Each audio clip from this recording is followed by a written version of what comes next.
오늘은 가이사의 것은 가이사에게, 하나님의 것은 하나님에게 바치라. 가이사의 것은 가이사에게, 하나님의 것은 하나님께 바치라. 이런 제목으로 하나님 말씀 나누도록 하겠습니다. 이 사내들인 공회 회원들이 예수님의 권위에 대해서 질문을 했다가 공격에 실패했습니다. 예수님께서 질문하셔서 그들의 말문을 막으셨죠. 그렇다고 해서 이들이 포기하지 않습니다. 본래 악질적인 사람들은요, 쉽게 포기하지 않습니다.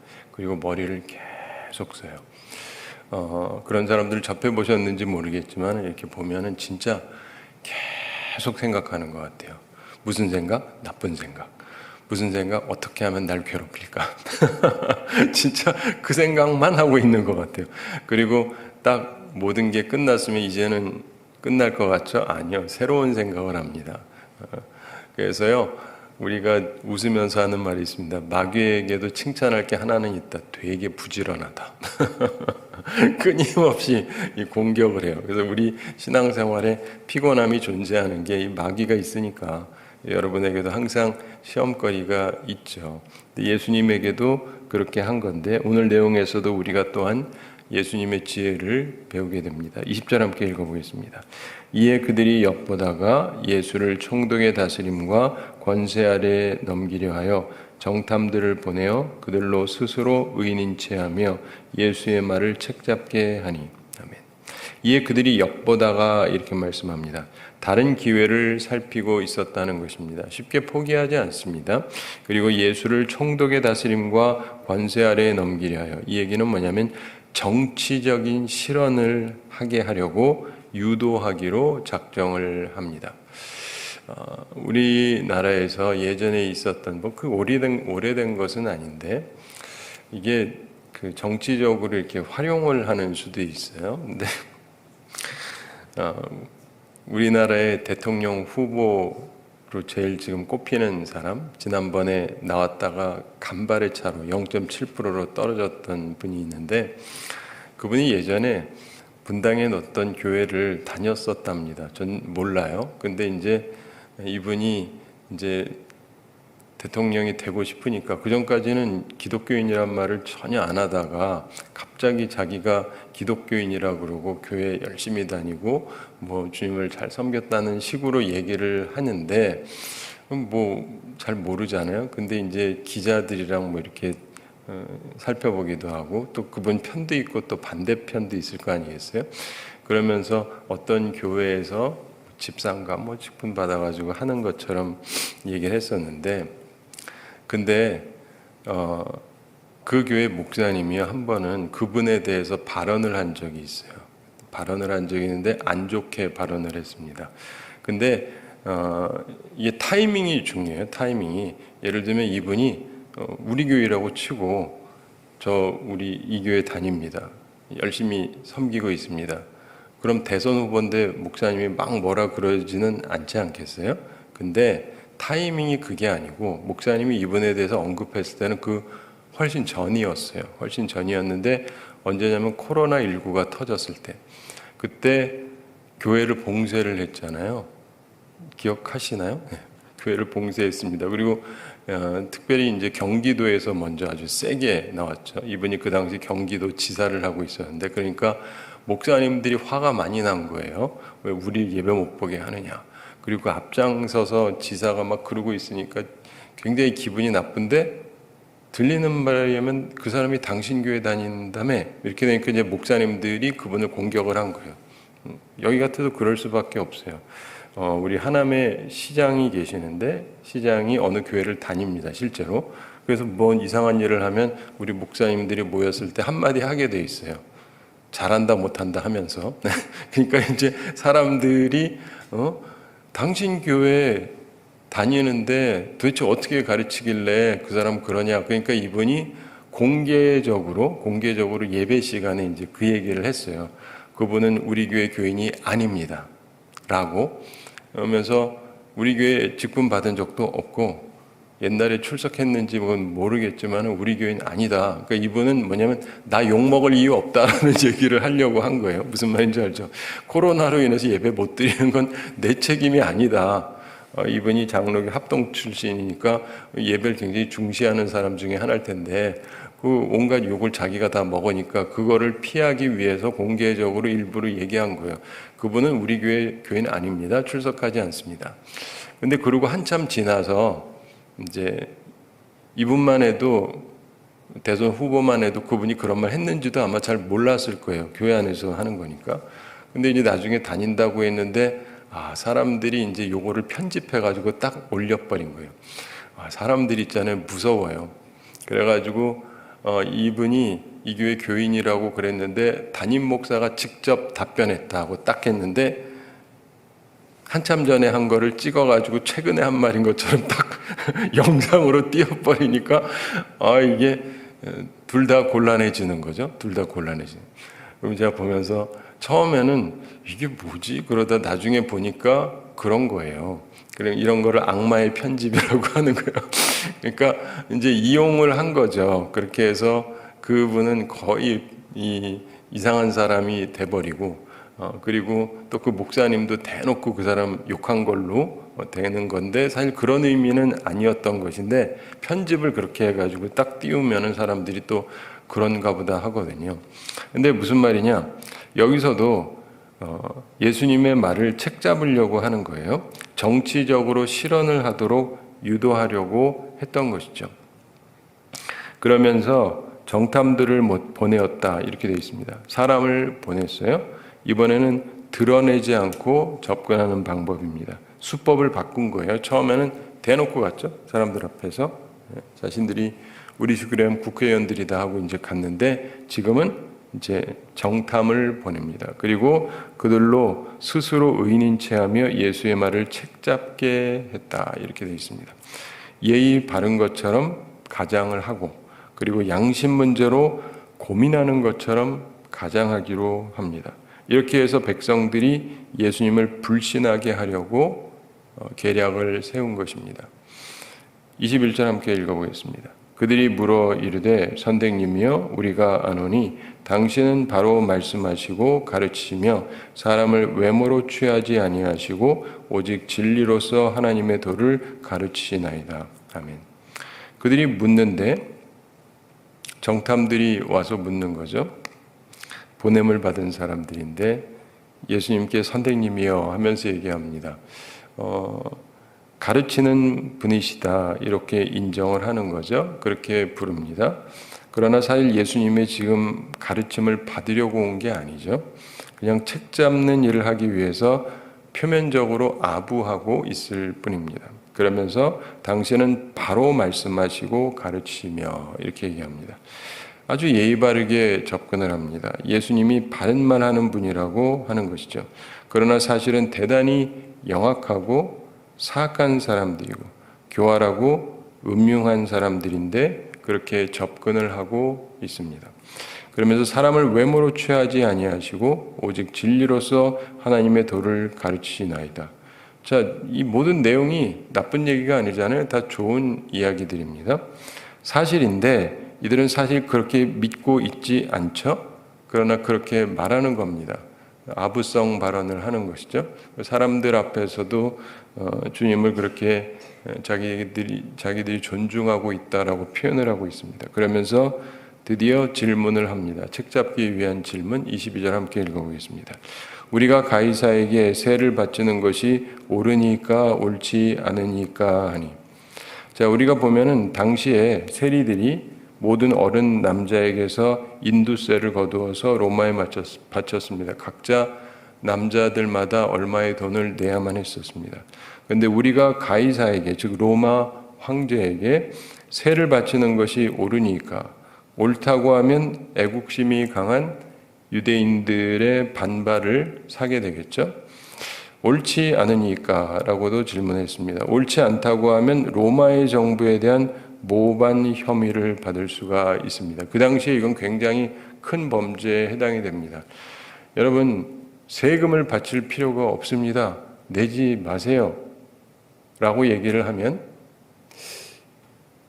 이게 반정부 운동하는 것처럼 보여지거든요. 그렇기 때문에 지금 로마가 다스리고 있고 세금을 내야 되는데 뭐 그냥 말 한마디 별거 아닌 것 같지만은 이들은 결국은 책 잡기 위해서 하는 것이고, 정치적인 잘못을 하면 왜 이거를 하느냐, 이게 모반이라고 해서, 그럼 그 혐의를 받으면 어떻게 되는지 아세요? 사형이에요. 그 당시. 오늘날에야 뭐 좀 시대가 달라서 좀 다르지만 그 시대에는 그런 일을 하면 사형입니다. 그러니까 예수를 사형시키려고 이렇게 한 거예요. 그러니까 그 의도 자체가 굉장히 사악하죠. 뭐 선생님 뭐 그러면서 좋은 얘기하는 것처럼 하는데, 사실은 예수님을 사형시키려고 말을 걸려고 했던 것입니다. 23절 함께 읽어보겠습니다. 예수께서 그 간계를 아시고 이르시되, 아멘. 이들이 아주 간교한 질문을 한 거죠. 뭐라고 말해도 자기들은 잃을 게 없습니다. 그걸 노리고 질문을 한 것인데, 예수님께서는 사람의 마음의 생각을 아시는 분이십니다. 그 의도를 아세요. 악하고 파렴치하다는 것, 간교하다는 것을 아셨습니다. 저는 이제 최근에 다시 한번 이렇게 생각을 해보게 된 것이, 이제 학교에서 이제 공부하는 분들이 자기가 무슨 책을 뭐 이렇게 보고 이런 얘기를 하다가, 그래서 나도 생각을 해봤더니 저는 어렸을 때 이제 어린아이가 읽을 만한 책은 꽤 많이 봤습니다. 거의 다 본 것 같아요. 그래서 뭐 동화책이란 동화책은 안 본 게 없고, 학교에 가서 그래서 안 본 동화책이 없습니다. 손에 잡히는 거는 다 본 것 같아요. 그리고 이제 뭐 사람들 위인전 뭐 이런 거 있으면 그것도 다 보고, 뭐 세계 위인전이 있죠. 그래서 유명한 사람들 거 다 보고, 그리고 특별히 내가 좋아했던 게 셜록 홈즈라고 하는 탐정 소설이 있습니다. 영국 탐정 소설. 그럼 이 사람은 사설 탐정인데, 이 사람은 많은 것들을 발견해내는 거죠. 범죄에 대해서 찾아내서 이거를 해결을 하는 거예요. 언젠가도 말씀드렸던 것처럼 그의 얘기 속에 나오는 아주 재밌는 것 중에 하나가 뭐냐면, 한 번은 자기 친구가 있습니다. 친구가 의사예요. 왓슨이라고 하는 친구가 있는데, 친구랑 같이 그 야영을 하러 가서 텐트 치고 자고 있었습니다. 자고 있다가 이 사람이 친구를 깨워줬어요. 깨우면서, 이봐, 지금 뭐가 보이지? 그랬더니 이 사람이 눈 뜨고 보니까 저녁이니까 하늘에 별이 보이네. 아름답네. 그랬더니 홈즈가 한 말이 있습니다. 이 사람아, 누가 우리 텐트 훔쳐간 거야. 무슨 말인지 알죠? 텐트 안에 있는데 별이 보이면 안 되잖아요. 그러니까 의사가 이 사람도 바보는 아닌데 별이 보이네, 맞죠? 근데 지금 그거는 별이 보이는 게 아니라 누가 텐트를 훔쳐간 거죠. 근데 그런 것처럼 우리 살면서 보면 이렇게 분석하고, 그래서 저는 하나님의 섭리로 그걸 본 것 같아요. 아버지가 한 번은 공부 잘하면 뭐 원하는 거 사주겠다 그래서 내가 그거 전집 사달라 그래가지고 다 읽었거든요. 그래서 그런지 분석이 잘 돼요. 그래가지고 누가 무슨 일을 하면은 내적인 게 이렇게 보여요. 쭉쭉쭉쭉. 누가 무슨 짓을 했고 누가 어떻게 했고 이런 게 이렇게 분석이 되는데, 사람인 저도 그런데 주님은 더욱 잘 아시죠. 누가 얘기할 때 저 얘기 왜 하는지 당연히 아십니다.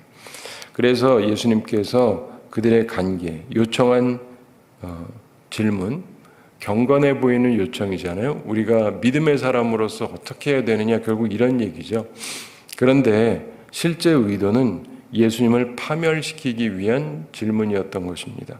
목적을 이루기 위해서 어떤 악한 일도 실행하는 그들의 자세를 아시고 주님께서 말씀하셨던 것입니다. 그런데 주님께서 특이한 일을 하시죠. 우리가 잘 아는 말씀인데 24절 함께 읽어보겠습니다. 데나리온 하나를 내게 보이라. 누구의 형상과 글이 여기 있느냐? 대답하되 가이사의 것입니다. 아멘. 데나리온 하나를 내게 보이라, 이렇게 말씀합니다. 역시 쉬운 말씀입니다. 그래서 사람들이 그대로 한 것 같습니다. 그랬더니 예수님께서 누구의 형상과 글이 여기 있느냐, 이런 질문을 하십니다. 역시 아주 간단한 질문입니다. 어려운 게 아니죠. 사람들이 답했습니다. 대답하되 가이사의 것입니다. 역시 로마 황제의 얼굴과 글이 적혀 있었던 것입니다. 그래서 그렇게 얘기를 합니다. 그때 예수님께서 그 간단한 것을 보게 하시고는 답변을 하십니다. 25절 함께 읽어보겠습니다. 이르시되 그런즉 가이사의 것은 가이사에게 하나님의 것은 하나님께 바치라 하시니. 아멘. 질문을 회피하지 아니하시고 즉답하셨습니다. 세금 바치라고 하시는데 걸리지 않게 말씀하는 거예요. 이해가 되시죠? 예수님 세금 바치라고 한 거예요. 결국 가이사의 것은 가이사에게. 근데 여기서 우리가 기억을 해야 되는 것이 예수님이 말장난한 게 아니고 가장 중요한 포인트를 가지고 얘기하신 것입니다. 가이사의 것은 가이사에게, 마땅히 그에게 바쳐야 할 것을 바쳐야 합니다. 그런데 하나님의 것은 하나님께 바치라. 황제가 하나님의 것까지 받으면 안 되죠. 그리고 말씀드렸던 것처럼 그 당시에 이스라엘 사람들은요, 성전에 와서 바깥 것으로 헌금을 하지 않았어요. 성전에 있는 헌금으로 돈으로 바꿔가지고 드렸다고요. 이해가 되시죠? 근데 예수님께서 그거를 사람들이 다 아니까, 근데 그 부분을 가지고 지금 이 이야기를 하시는데, 여러분 이 부분이 예수님께서 그냥 말장난 정도로 이해하는 분들이 있는데 그 말장난 아닙니다. 이 말씀의 의미를 잘 이해하셔야 됩니다. 우리가 오늘 새벽에 여기 이렇게 모였잖아요. 그렇죠? 교회에 모였죠. 네, 교회에 모였는데 북한에 있으면 이렇게 해도 될까요? 그러면 저도 멀쩡하지 못하고 여러분도 멀쩡하지 못하고 전부 다 아오지 탄광으로 갑니다. 혹시 모르시는 분은 그냥 다 탄광으로 가게 돼 있어요. 함부로 이렇게 모이면 안 돼요. 모임의 자유 자체가 없습니다. 우리 그때 교회 모임에 대해서 이런저런 통제한다 그럴 때 사람들이 말이 많았잖아요. 근데 뭐 그건 그거고, 그렇지만은 북한 같은 경우는 우리가 자유가 없어요. 신앙의 자유 자체가 없습니다. 당에서 다 통제하기 때문에 우리 마음대로 할 수가 없어요. 거기에도 현재 표면적으로 교회를 만들어 놓기는 했습니다. 근데 그래가지고 예배도 보기도 해요. 외부 사람들이 오면은 보여줘야 되기 때문에 합니다. 뭐 찬송가도 부르고 다 하는데, 근데 그거는 뭐냐면 당이 지령을 받아서 하는 거고 우리처럼 예배 드리는 그런 게 전혀 아니에요. 목사가 독자적으로 자유롭게 움직일 수 있는 것도 아니고, 북한에도 목사가 있습니다. 참고로. 근데 우리가 생각하는 그런 목사가 전혀 아니죠. 근데 기본적으로 우리가 기억을 해야 되는 것이, 똑같은 한국 사람이 똑같은 한반도에 있어도 어디 있느냐에 따라서 상황은 완전 달라져요. 주일날도 자유롭게 모일 수가 없는데 우리 같이 막 수요일도 모이고 금요일도 모이고 이렇게 새벽에도 모이고 이렇게 모일 수 있느냐? 못 모입니다. 노력은 할 수 있죠. 근데 이렇게 계속 나눌 수가 없어요. 그냥 다 같이 탄광으로 가셔야 돼요. 그게 상황이라고요. 그럼 어떻게 해야 돼요? 대놓고 이렇게 모여야 돼요? 이해가 되시죠? 갑자기 얘기가 달라지는, 그러면 대놓고 모이면 안 되는 거죠. 그러니까 지하교회 얘기라는 말을 하잖아요. 정부가 모르게 이렇게 따로 모인다, 뭐 이런 얘기를 하는데, 북한 같은 경우는 그게 특별히 거의 불가능합니다. 왜냐하면 이들은 감시제가 있어요. 5호 감시제 아시죠? 혹시 모르시는 분은 기본입니다. 예를 들면 우리가 그 구역이 있잖아요. 구역이 있는 것처럼 이 사람들이요, 5가정이 한 팀으로 돼가지고 그 중에 하나가 감시를 하게 돼 있어요. 5가정 중에 한 가정이 감시를 한다고요. 근데 누군지 몰라요. 안 가르쳐줘요. 우리는 알죠. 그러니까 그 사람만 조심하면 되는데 누군지를 몰라요. 근데 생각을 해보세요. 5명 중에 하나가 감시자면 얼마나 많은 감시자가 있어요. 그렇죠? 누군지도 몰라요. 그러니까 뭐 수십 명이 모여가지고 뭘 했다라는 것 자체가 불가능해요. 완전히 불가능합니다. 이 사람들이 체제를 아주 그냥 그렇게 만들어가지고 꼼짝을 못하게 해요. 예를 들면 이 사람들이 투표를 할 때요. 거기도 투표가 있어요. 우리처럼 투표를 합니다. 투표를 할 때 양심적으로 해도 된다고 얘기하고 있어요. 우리 목사님 이상한 소리 한다. 근데 보면 저는 아는데 모르는 분들이 꽤 많더라고요. 의외로. 북한에서도요. 투표할 수 있어요. 자유롭게. 예, 자유롭게 할 수 있습니다. 근데 어떻게 하느냐? 선관위가 있어가지고 감독을 해야 되잖아요. 그러니까 감독을 합니다. 그래서 어떻게 하느냐? 여러분들이 알아서 자유롭게 찬반 투표해도 돼요. 누구 뽑는 거 해도 되고, 그리고는 오는데 그 다음에 투표함에 넣어야 되잖아요. 예, 투표함에 이렇게 관리자가 있습니다. 그리고 투표함을요 찬반 해서 놔요. 예, 찬성, 반대. 지금 당의 뜻은 찬성을 해야 돼요. 여러분들이 마음대로 투표하셔도 돼요. 자유롭게. 그리고 투표를 하시는데 찬성에 넣어도 되고 반대에 넣어도 돼요. 근데 앞에서 보고 있어요. 자유예요. 무슨 말인지 알죠? 거기도 절차를 다 거쳐요. 그리고 다 자유가 있다고요. 근데 거기서 어떻게 투표를 하시겠어요? 그래서 거기는 100%가 나오는 거예요. 99%도 아니고 100%가 나오는 거예요. 내가 앞에서 보고 있는데 반대표를 할 수가 없잖아요. 그러니까 북한은 다만장일치에 100%. 근데 투표도 안 하고 그러는 게 아니라 투표 다 합니다. 이런 걸 사람들이 잘 모르죠. 그러니까 이게 그 체제에 가가지고 우리가 하듯이 무엇을 할 수가 있느냐? 거의 불가능해요. 우리하고 같은 체제라고 이해를 하시면 안 됩니다. 그런데 예수님께서 지금 이 말씀하시는 것이 가이사의 것은 가이사에게. 주님께서는요, 현재 우리를 다스리는 어떤 힘이 있는데 이것 자체가 갖고 있는 것을 무시할 수가 없는 거예요. 그건 항상 기억을 하셔야 됩니다. 여러분이 어딘가 가서 사회생활할 때도 그렇고 그 윗사람이 있다라고 한다면은 그 사람의 영향력 하에 있는 거예요.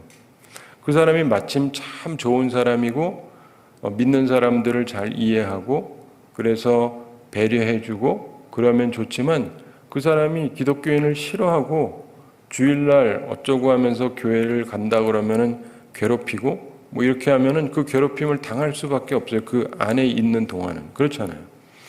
그렇기 때문에 우리가 모든 상황 속에서 지혜롭게 행동을 해야 되는 것인데 너무나 많은 사람들이 간단하게 생각을 합니다. 생각보다 삶은 그렇게 간단치가 않습니다. 기본적으로 하나님을 가장 사랑하고 하나님을 위해서 살아야 되는 것이 당연한 사실이지만 그러나 하나님께서 온 세상을 다스리는 체제로 지금 돼 있지가 않잖아요. 거의 언제나 그렇습니다. 그렇기 때문에 우리들은 사실은 이중적인 체제로 살아가기도 하는 것이죠. 그래서 그런 것을 생각하면서 우리들이 지혜롭게 살아가야 되는 것입니다. 26절 함께 읽어보겠습니다. 그들이 백성 앞에서 그의 말을 능히 책잡지 못하고 그의 대답을 놀랍게 여겨 침묵하니라. 아멘.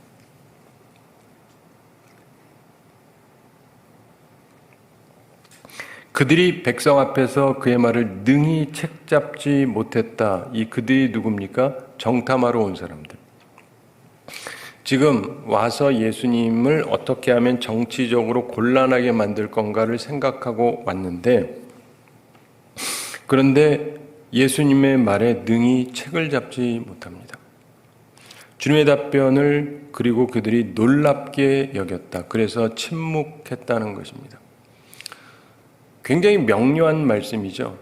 그렇기 때문에 더 이상 할 말이 없습니다. 예수님이 그렇게 답변할 거라고는 전혀 예측을 못했던 것입니다.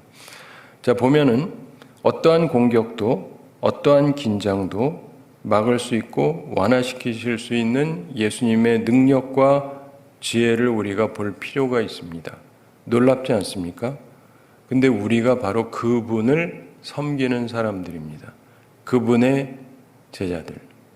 주님의 인도하심을 받고 항상 믿음으로 순전하게 따라야 되는 것입니다. 사람이 한 나라 안에 살면 그 국가의 혜택을 받게 됩니다. 또한 의무도 따르게 됩니다. 우리는 이 땅에 사는 동안 이곳에 속해 있기 때문에 혜택도 누리고 또 해야 될 의무도 있습니다. 동시에 우리의 궁극적인 목표는 하나님이죠. 영원한 세상을 바라보아야 하는 것입니다. 그걸 우리가 지혜롭게 생각을 해야 되는 것입니다. 사랑하는 성도 여러분, 우리에게는 잘 잡힌 균형이 필요합니다. 예수님께서는 그것을 잘 말씀해 주신 것입니다. 우리 모두 균형 잡힌 삶을 살아야 됩니다. 치우쳐지지 말고 바른 길과 균형을 가지고 살아가야 됩니다. 사랑하는 성도 여러분, 우리가 주님의 말씀을 기억하면서 그 원리대로 살아가고 주께서 기뻐하시는 삶을 살아서 하나님께 영광 돌리고 어느 곳에서나 사랑받는 존재가 되어야 될 것입니다. 성령의 열매는 사랑과 희락과 화평과 오래 참음과 자비와 양선과 충성과 온유와 절제니 이 같은 것을 금지할 법이 없다 그러잖아요. 그래서 우리가 가지고 있는 덕성, 우리가 가지고 있는 그런 것들은 사실상 어떠한 경우에도 그리 어려움을 당해야 되는 것이 아닙니다. 그리고 다니엘의 경우를 우리가 보는 것처럼 그는 자기 나라가 망하죠. 그리고는 다른 나라에 끌려가게 됩니다. 거기 다른 나라고 이방 나라이기 때문에 그 체제가 너무 달라요. 그리고 이방신을 섬기고 있고 그는 거기에서도 순전하게 믿음 생활을 했는데 어떻게 순전하게 믿음 생활을 했냐면 치열하게 싸우면서 그런 게 아닙니다. 지혜롭게 한 거예요. 지혜롭게. 이걸 이해하셔야 돼요. 우리는 체제가 안 맞으면 치열하게 싸워가지고 데모를 하든지 뭘 해가지고 뒤집든지 이렇게 이해하는 경우들이 많은데 혹은 반대로 그냥 그 안에 왔으면 그냥 살아야지 뭐. 비겁하게 대부분 이 둘 중에 하나를 가는데 성경에 있는 하나님의 사람들을 보면 그 둘 다 아니에요. 그냥 막 싸우는 것도 아니고 그렇다고 해서 비굴하게 사는 것도 아니고 하나님을 잘 섬기면서도 그 속의 체제 안에서 유지할 수 있는 방향을 항상 잡고 가죠. 이게 성경에 나오는 삶의 지혜입니다. 사람들이 성경도 잘 안 읽고 읽어도 성경에 있는 부분을 이렇게 치우쳐서 보고 치우쳐서 해석하기 때문에 치우친 삶을 찾고 살아요. 그러지 마시고 성경을 보면서 참된 지혜를 얻으셔서 우리의 삶에 여러 가지 복잡한 일들이 있지만 치우치지 말고 하나님이 기뻐하시는 삶을 살아가고 하나님께 영광 돌리고 우리에게 주어진 체제 안에서도 지혜롭게 살아가야 됩니다. 그래서 복된 삶을 살아가는 우리 모두가 되기를 바랍니다. 말씀을 마치는데 제가 어제 그 경찰서 가서 이상한 얘기를 한마디 했는데 경찰들도 나쁘다고 얘기 안 하더라고요. 제가 이런 얘기를 했습니다. 그분들도 어차피 지금 골치 아프잖아요. 이래야 되는지 저래야 되는지 막 경찰청장도 잡혀가기도 하고 그럼 어떻게 해야 됩니까? 우리 삶 속에서요 이런저런 일들을 겪을 때마다 우리들이 생각을 해봐야 되는데 제가 이런 얘기를 했어요. 누구 편이 아니라 우리나라에서 대통령을 누가 뽑습니까? 국민이 뽑습니까? 국회가 뽑습니까? 국민이 뽑죠? 그건 다 아시잖아요. 투표해서 국민이 뽑아요. 근데 전처럼 계엄령을 했다가 뒤집었다가 그건 국회에서 한다 치고 우리가 논리적으로 생각을 해보세요. 대통령을 뽑은 사람이 국민이면 대통령을 못하게 하는 사람은 누구여야 돼요? 국민이어야 되죠. 근데 우리나라가 국민이 하는 거예요? 국회의원들이 하잖아요. 300명이. 이게 논리적으로 맞습니까? 근데 이 논리, 이 법을 누가 만들었어요? 국회의원들. 이 부분에 대해서 뭔가 잘못됐다라고 느끼는 사람이 아무도 없어요. 왜냐? 아무 생각을 안 하니까. 그냥 주어진 대로 살고 있으니까. 그리고 그러면 대통령은 그만둬야 되고 영 기분 나쁘면은 사법부에다 물어봐가지고 헌법재판소에서 한번 판결 받아보는 것밖에 없다. 이런 거예요. 뽑기는 우리가 뽑고 왜 하면은 딴 데서 시킵니까? 이해가 되세요? 근데 이게 뭐냐면 그들이 만든 구조 안에서 그렇게 생각하는 게 습관이 돼 있어서 그래요.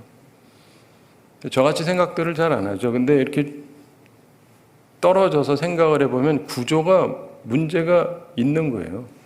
그러니까 표면적으로는 뭐 입법사법 행정부가 있다라고 하지만은 입법부 안에서 이상한 짓을 하기 시작을 하면 아무도 어떠질 못하고, 그러면 그 입법부는 우리가 어떻게 할 수 있습니까? 우리 국민들이 국회 해산시킬 수 있어요?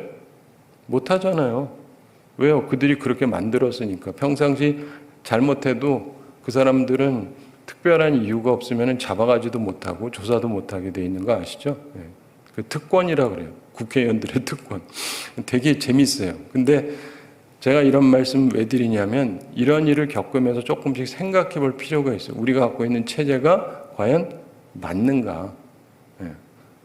누구를 욕하려는 것이 아니고, 그러면서 우리가 지금 하고 있는 체제가 과연 맞는가? 근데 여기에 대해서 아무도 생각을 안 하니까, 근데 이거 그대로 두면 앞으로도 계속 그런 식일 텐데, 체제가 잘못됐으면은 뭔가 잘못된 걸 깨닫고 수정할 걸 수정을 해야 되겠죠? 사랑하는 성도 여러분, 옛날부터 체제가 계속 있었던 적은 없어요. 계속 바뀌었는데 누가 바꾸느냐? 이렇게 생각하는 사람들에 의해서 바뀌는 거예요. 여러분도 생각을 하세요. 좋은 생각을. 뭐 뒤집어 엎는다 이런 게 아니라 진짜 좋은 생각을 하고, 뭐 법을 다시 만들자 그러면 도대체 뭘 어떻게 만들 것이냐? 맨날 대통령 임기만 얘기하고 그게 뭐 어쩌겠다는 거예요. 자기들이 권력 갖는 얘기만 하는데, 그런 것이 아니라 이것은 모두가 공유할 수 있는 것이 법이 돼야 되거든요. 그렇게 살아가야 돼요. 사람이 만드는 법인데, 그렇다면 우리들이 다 따를 수 있는 합당한 걸 만들어야 되는 것이죠. 사랑하는 성도 여러분, 우리는 그런데 관여할 수가 있어요. 왜냐하면 이 로마에 의해서 지배당하는 시대를 우리가 지금 살아가는 건 아니니까, 우리나라에서 사는 거니까. 그렇다면 우리가 생각할 수 있어야 돼요. 생각할 수 있어야 돼요. 그래서 우리나라를 온전히 만들려고 노력을 해야 되는 것이죠. 바라기는 하나님의 말씀을 기억하면서 지혜롭게 살아가고 조금 더 충분하게 생각할 줄 아는 사람들이 되어지고 그 지혜롭게 살아가는 우리 모두가 되기를 바랍니다. 우리 함께 기도하겠습니다. 사랑의 하나님 아버지, 우리를 사랑하시고 오늘도 저희들에게 귀한 말씀 주심을 감사드립니다. 주의 말씀을 기억하면서 저희들이 온전히 살아가게 하여 주시옵소서. 주님께서 가이사의 것은 가이사에게, 하나님의 것은 하나님께 바치라 하셨는데, 이 말씀을 기억하면서 우리들이 주님께서 주신 가르침을 따라서 상황에 대한 정확한 이해를 하고 주께서 기뻐하시는 길로 나아가는 주의 사람들이 다 되게 하여 주시옵소서. 오늘도 주님 앞에 나오며 주님의 은혜를 간구합니다. 주님, 저희들은 심히 어리석습니다. 심히 부족합니다. 우리들에게 지혜를 허락하시고 온전함을 허락하여 주시옵소서. 우리 한국교회 모든 성도들이 지혜로운 성도들이 되게 해주시고, 그래서 우리가 있는 이 세상에서 좋은 영향을 끼치고 좋은 쪽으로 나아갈 수 있는 우리 하나님의 백성들이 다 되게 하여 주시옵소서. 주님, 우리 모든 성도들에게 영육간의 강건함을 더해 주시고 일용할 양식을 공급해 주시고 시험에 들지 않고 악과 싸워 이기는 주의 용사들이 다 되게 하여 주시옵소서. 주님, 오늘도 우리와 함께 해주시고 우리가 생각하는 매 순간순간마다, 결정하는 순간마다 주께서 우리와 함께 해주시고 하나님께서 기뻐하시는 길을 선택하며 지혜롭게 나아가는 저희들 다 되게 하여 주시옵소서. 감사드리며 예수님의 이름으로 기도드리옵나이다. 아멘.